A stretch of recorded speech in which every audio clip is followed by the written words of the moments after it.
Magandang araw po sa ating lahat. Ako nga po pala si Mark Artus Elroa at ngayon po ay pag-aaralan natin ang alokasyon at mga sistemang pang-ekonomiya.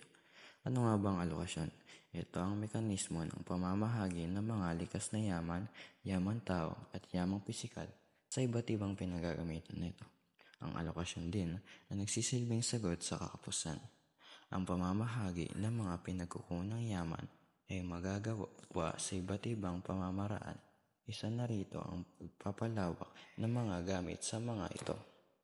Upang matiyak na maayos ang alokasyon ng mga pinagkukunang yaman, dapat itong sumagot sa mga pangunahing katanungang pang-ekonomiya, gaya ng ano ang gagawin, paano ito gagawin, gaano karami ang gagawin, para kanino ang gagawin.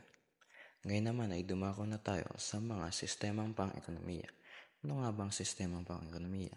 Ang sistemang pang-ekonomiya ay sumasaklaw sa mga ekstruktura, institusyon at mekanismo na batayan sa pagsasagawa ng mga gawaing pamproduksyon upang sagutin ang mga pangunahing katanungang pang-ekonomiya. Walang perpektong sistema angkop sa isang bansa, kaya ito ay maaaring baguhin ayon sa pangangailangan ng ekonomiya. May apat na uri ang sistemang pang-ekonomiya, gaya ng traditional economy, market economy, command economy, mixed economy. Unahin natin ang traditional economy. Ang traditional economy ay sinasagot ang mga suliraning pang-ekonomiya sa pamamagitan ng mga tradisyon, paniniwala, kagawian, at patakaran ng lipunan. Dumako naman po tayo sa market economy. Ang market o pamilihan ay nagpapakita ng organisadong transaksyon ng mamimili at ng bumibili. Sa sistemang ito, ang pagdedesisyon sa pagsagot sa mga suliraning ano, paano at para kanino ang gagawin sa sinasagawa ng individual at pribadong sektor.